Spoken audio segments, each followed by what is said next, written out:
नमस्कार साथियों। दून पाठशाला में आप सभी का बहुत बहुत स्वागत है। और आज का जो पहला सवाल वो आपके सामने है। पहला सवाल कह रहा है कि एनी बेसेंट भारतीय राष्ट्रीय कांग्रेस की अध्यक्ष कब बनी थी। तो एनी बेसेंट भारतीय राष्ट्रीय कांग्रेस की अध्यक्ष आपकी जो 1917 का जो कलकत्ता अधिवेशन हुआ था, इसकी अध्यक्षता आपकी एनी बेसेंट ने की थी। और ये जो कांग्रेस का अधिवेशन था, ये आपके 32वें नंबर का अधिवेशन था। तो जो डी ऑप्शन होगा ये आपका सही आंसर होगा। और 1916 का जो कांग्रेस का अधिवेशन हुआ था, इसमें ये आपका अधिवेशन आपके लखनऊ में हुआ था। और इसमें मुस्लिम लीग से समझौता किया गया था, और इस अधिवेशन की अध्यक्षता आपके अंबिका चरण मजूमदार के द्वारा की गई थी। जो 1915 में कांग्रेस का अधिवेशन हुआ था, ये आपके मुंबई में हुआ था। और इसकी अध्यक्षता आपके सर सत्येंद्र प्रसन्न सिन्हा ने की थी। और इस अधिवेशन में आपके लॉर्ड वेलिंगटन ने भी भाग लिया था। और जो 1914 का कांग्रेस का अधिवेशन हुआ था, ये आपके मद्रास में हुआ था, और इसकी अध्यक्षता आपके भूपेंद्र नाथ बसु ने की थी। और जो एनी बेसेंट थी, भारतीय राष्ट्रीय कांग्रेस की पहली महिला अध्यक्ष थी। तो जो डी ऑप्शन होगा ये आपका सही आंसर होगा। अगला क्वेश्चन है। अगला क्वेश्चन आपके स्त्री उद्धार से संबंधित कुछ अधिनियम दिए गए हैं, और दूसरी तरफ इनके जो महत्वपूर्ण भूमिका निभाने वाले लोग थे उनका नाम दिया गया है, और आपको इन्हें सही सम्मिलित करना है। तो जो विधवा पुनर्विवाह अधिनियम आया था, ये आपके 1856 में आया था।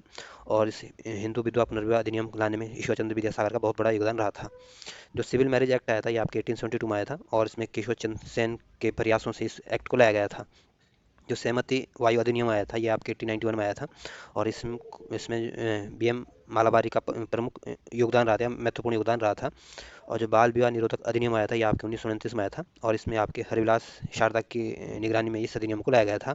या यूँ बोले कि हरिविलास शारदा का इसमें महत्वपूर्ण योगदान रहा था। तो इस तरह से अगर आप इनको मिलाने की कोशिश करोगे, तो जो ए ऑप्शन होगा ये आपका सही आंसर होगा। अगला क्वेश्चन है। अगला क्वेश्चन करा कि स्वामी दयानंद सरस्वती के मरणोपरांत आर्य समाज में शिक्षा की पद्धति के प्रश्न पर फूट पड़ गई। पाश्चात्य शिक्षा पद्धति के समर्थक लाला हंसराज एवं लाला लाजपत राय थे। दूसरा दल वैदिक शिक्षा पद्धति का समर्थक था, और इस दूसरे दल के नेता कौन थे। तो स्वामी दयानंद सरस्वती की मृत्यु के बाद जो आर्य समाज था, इसकी जो शिक्षा पद्धति थी, इसमें फूट पड़ गई थी। जो पाश्चात्य शिक्षा पद्धति के जो समर्थक थे, आपके लाला हंसराज और लाला लाजपत राय थे। और जो वैदिक शिक्षा पद्धति के जो समर्थक थे, ये आपके स्वामी श्रद्धानंद आदि जैसे लोग थे। और इस जो वैदिक शिक्षा पद्धति के जो मुख्य किरदार में थे, ये आपके स्वामी श्रद्धानंद थे। तो जो ए ऑप्शन होगा ये आपका सही आंसर होगा। और जो स्वामी विवेकानंद की बचपन का नाम नरेंद्र नरेंद्र दत्त नाथ था। और इन्होंने जो 1893 में जो विश्व धर्म सम्मेलन हुआ था, इसमें भारत का प्रतिनिधित्व किया था, या यूँ बोले कि सनातन धर्म का प्रतिनिधित्व किया था। और स्वामी विवेकानंद ने आपके 1897 में आपके रामकृष्ण मिशन की स्थापना की थी। और स्वामी विवेकानंद के द्वारा कर्मयोग, राजयोग, ज्ञान योग जैसी पुस्तकों का भी विमोचन किया था, पुस्तकों को लिखा था। तो इसमें जो ए ऑप्शन होगा ये आपका सही आंसर होगा।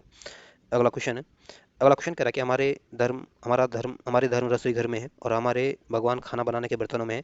आज हिंदू धर्म मच्छोवाद बन गया है, जब किसने कहा था। तो ये स्वामी विवेकानंद ने कहा था कि जो हमारा धर्म है, ये हमारा रसोई घर में है, और हमारे भगवान हमारे बनाने वाले बर्तनों में है। और आज का जो हिंदू धर्म बन गया है, ये आपका मच्छोवाद का धर्म बन गया है। तो ये कथन आपके स्वामी विवेकानंद ने कहा था। तो जो बी ऑप्शन होगा ये आपका सही आंसर होगा। और जो रामकृष्ण परमहंस थे, ये भारत के महान संत थे, और ये आपके स्वामी विवेकानंद के गुरु थे। जो स्वामी दयानंद सरस्वती थे, ये आपके आर्य समाज के संस्थापक थे। और स्वदेशी की बात सबसे पहले आपके स्वामी दयानंद सरस्वती ने ही की थी। और स्वराज्य की बात भी सबसे पहले आपके स्वामी स्वराज्य शब्द का जो सबसे पहले इस्तेमाल किया था, ये भी आपके स्वामी दयानंद सरस्वती ने ही किया था। और 1824 में इनका जन्म हुआ था।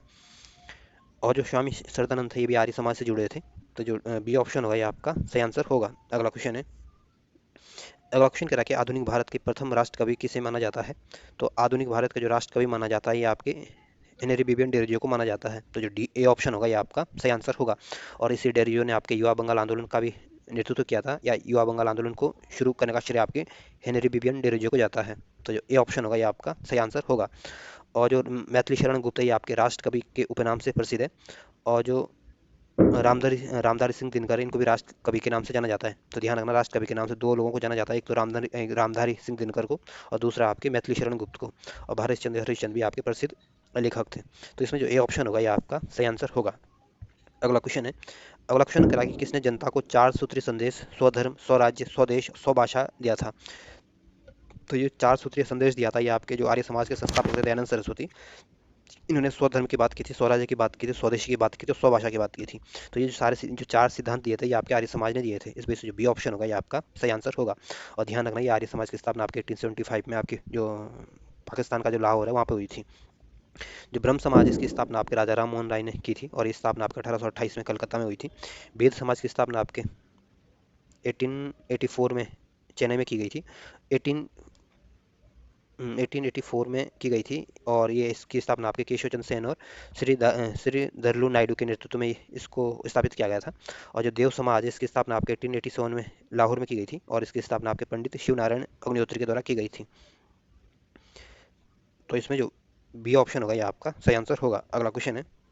अगला क्वेश्चन कह रहा है कि किसने विवेकानंद को आधुनिक राष्ट्रीय आंदोलन का आध्यात्मिक आध्यात्मिक पिता कहा था। तो जो सुभाष चंद्र बोस थे इन्होंने स्वामी विवेकानंद को आधुनिक राष्ट्रीय आंदोलन का आध्यात्मिक पिता कहा था। तो जो ए ऑप्शन होगा ये आपका सही आंसर होगा।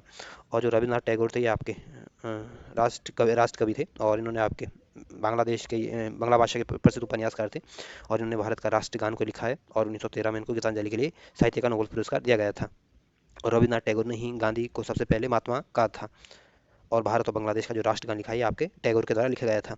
जो अरविंद घोष थे ये आपके योगी योगी भी थे, दार्शनिक भी थे, क्रांतिकारी भी थे और इन्होंने आपके पांडिचेरी आश्रम की स्थापना की थी। और महात्मा गांधी 1915 में भारत आए थे और इनका जो सबसे फेमस नारा था ये भारत छोड़ो आंदोलन के दौरान जो दिया गया था, करो या मारो मरो का नारा दिया था। तो इसमें जो ए ऑप्शन होगा ये आपका सही आंसर होगा। अगला क्वेश्चन है। अगला क्वेश्चन कह रहा है कि विधवा पुनर्विवाह आंदोलन से में शामिल थे। तो ईश्वर चंद्र विद्यासागर का भी विधवा पुनर्विवाह आंदोलन में प्रमुख योगदान रहा था। बी एम मालाबार का भी संबंध भी आपके विधवा पुनर्विवाह आंदोलन से रहा था। डी के कर्वे का संबंध भी आपके विधवा पुनर्विवाह आंदोलन से रहा था। और वीरे शेलिंगम पुंतलू का भी संबंध भी आपके विधवा पुनर्विवाह आंदोलन से रहा था। तो इन सभी लोगों का संबंध आपके विधवा पुनर्विवाह से रहा था। तो इस वजह से जो डी ऑप्शन होगा ये आपका सही आंसर होगा। अगला क्वेश्चन है। अगला क्वेश्चन कह रहा है कि वर्ष 1863 में कलकत्ता में मोहम्मडन एसोसिएशन की स्थापना किसने की थी।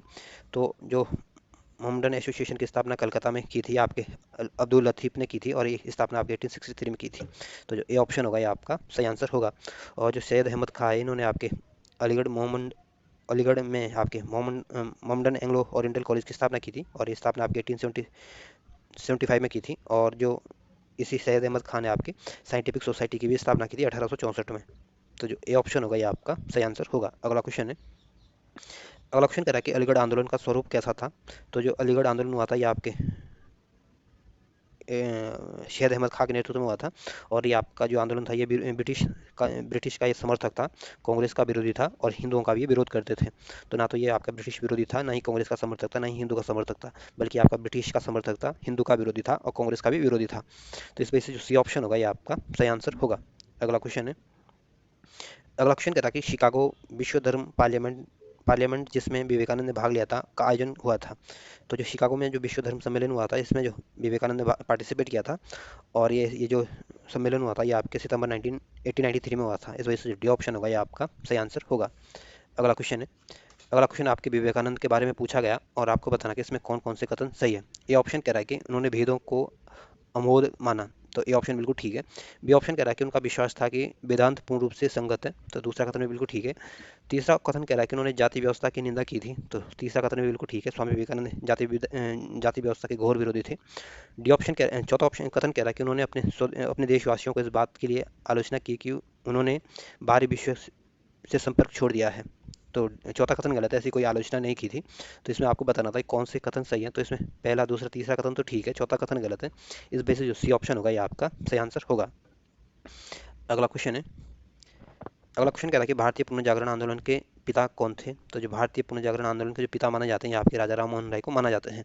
और इसे राजा राम मोहन राय ने आपके ब्रह्म समाज की स्थापना भी की थी। तो जो डी ऑप्शन होगा ये आपका सही आंसर होगा। और जो बाल गंगाधर तिलक थे ये आपके धर्म दल के नेता थे और इन्होंने ये प्रसिद्ध समाज सुधारक थे और इन्होंने सबसे पहले ये नारा दिया था कि स्वराज मेरा जन्मसिद्ध अधिकार है और इसे मैं लेकर रहूंगा। और बाल गंगाधर तिलक ने आपके होम रूल आंदोलन की भी शुरुआत की थी 1916 में। और इन्होंने जो इस की शुरुआत की थी आपके पुणे से की थी होम रूल आंदोलन की। जो दयानंद सरस्वती है ये आपके आर्य समाज के संस्थापक थे और शरदानंद भी आपके आर्य समाज के सन्यासी थे। तो इसमें जो डी ऑप्शन होगा ये आपका सही आंसर होगा। अगला क्वेश्चन है। अगला क्वेश्चन कह रहा है कि निम्नलिखित संगठनों में से किसने शुद्धि आंदोलन के समर्थन किया था। तो जो शुद्धि आंदोलन का जो समर्थन किया था ये आपके आर्य समाज ने किया था। जो ए ऑप्शन होगा ये आपका सही आंसर होगा। और जो ब्रह्म समाज इसकी स्थापना आपके 1828 में राजा राम मोहन राय ने की थी। और जो देव समाज है इसकी स्थापना आपके 1887 में शिव नारायण अग्निहोत्री के द्वारा की गई थी। और प्रार्थना समाज की स्थापना 1867 में आपके आत्माराम पांडुरंग के द्वारा की गई थी। तो इसमें जो ए ऑप्शन होगा ये आपका सही आंसर होगा। अगला क्वेश्चन है। अगला क्वेश्चन करा कि 19वीं शताब्दी के महानतम पारसी समाज सुधारक थे। तो 19वीं शताब्दी के जो महानतम पारसी समाज सुधारक थे ये आपके बैराम जी एम मालावारी थे। तो जो डी ऑप्शन होगा ये आपका सही आंसर होगा। और सर जमशेद जी टाटा जो थे ये आपके भारतीय उद्योग जगत के पिता इनको माना जाता है और इन्होंने आपके टाटा ग्रुप की स्थापना की थी। तो डी ऑप्शन आपका सही आंसर है। अगला क्वेश्चन है। अगला क्वेश्चन कह रहा है कि किस समाज सुधारक ने 1826 के जूरी विधेयक का घोर विरोध किया था। तो जो 1826 में जो जूरी बिल आया था या जूरी विधेयक आया था, इसका जो घोर विरोध किया था ये आपके राजा राम मोहन राय ने किया था। तो जो बी ऑप्शन होगा ये आपका सही आंसर होगा।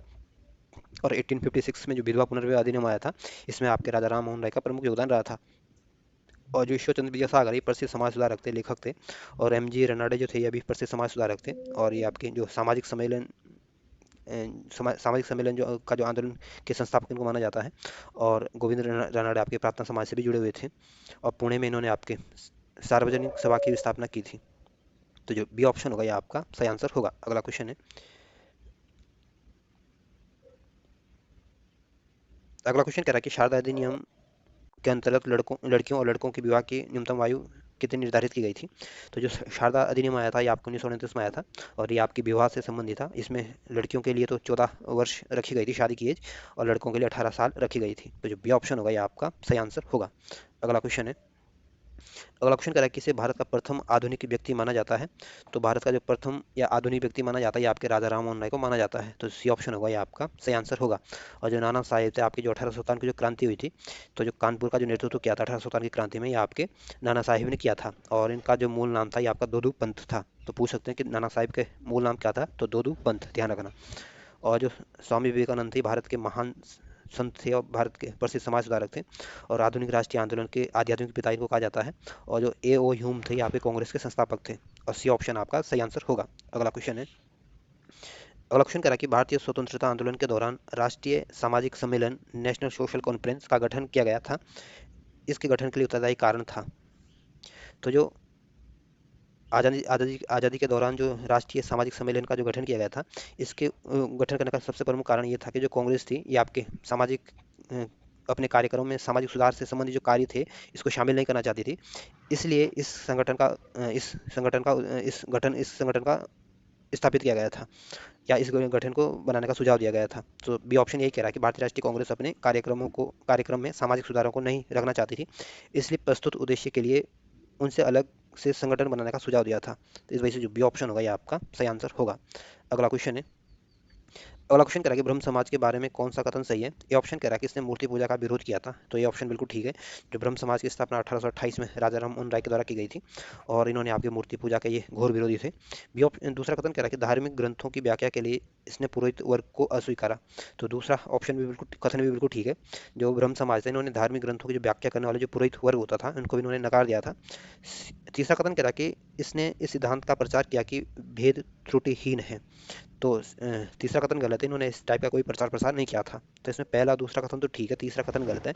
इस वजह से जो बी ऑप्शन होगा ये आपका सही आंसर होगा। अगला क्वेश्चन है। अगला क्वेश्चन कह रहा है कि इनमें किस प्रख्यात समाज सुधारक ने ज्ञान योग, कर्म योग और राजयोग नामक पुस्तकें लिखी थी। तो ज्ञान योग जो पुस्तक है ये भी स्वामी विवेकानंद के द्वारा लिखी गई थी। कर्म योग भी आपके स्वामी विवेकानंद के द्वारा लिखी गई थी, और राजयोग भी आपके स्वामी विवेकानंद के द्वारा लिखी गई पुस्तकें हैं। तो जो ए ऑप्शन होगा ये आपका सही आंसर होगा। और जो राजा राम मोहन राय ये प्रसिद्ध समाज सुधारक थे, और ये आपके हिंदू विधवा पुनर्विवाह का जो एक्ट आया था उसके में इनका प्रमुख योगदान रहा था। और ये आपके स्त्री शिक्षा के समर्थक थे, बाल विवाह के विरोधी थे, सती प्रथा के विरोधी थे, और विधवा विवाह के समर्थक थे। और जो एम जी रानाडे हैं ये आपके प्रार्थना समाज के संस्थापक माने जाता है, और सार्वजनिक सभा के भी संस्थापक इन्हें माने जाते हैं। और इनका संबंध आपके महाराष्ट्र से है। और जो रामकृष्ण परमहंस है ये स्वामी विवेकानंद के गुरु थे और भारत के महान संत थे। तो जो ए ऑप्शन होगा ये आपका सही आंसर होगा। अगला क्वेश्चन है। अगला क्वेश्चन कह रहा है कि अलीगढ़ आंदोलन किसके द्वारा शुरू किया गया था। तो जो अलीगढ़ आंदोलन शुरू किया गया था ये आपके जो सैयद अहमद खान था उनके द्वारा इस आंदोलन को शुरू किया गया था। तो जो डी ऑप्शन होगा ये आपका सही आंसर होगा। और मोहम्मद अली जिन्ना जो थे आप पाकिस्तान के समर्थक थे, और पाकिस्तान का जो निर्माण करने जो पाकिस्तान बनाने का जो सबसे बड़ा योगदान रहा था ये आपके मोहम्मद अली जिन्ना जी का ही रहा था। तो जो डी ऑप्शन होगा ये आपका सही आंसर होगा। और इस चैप्टर का ये अंतिम क्वेश्चन था। धन्यवाद।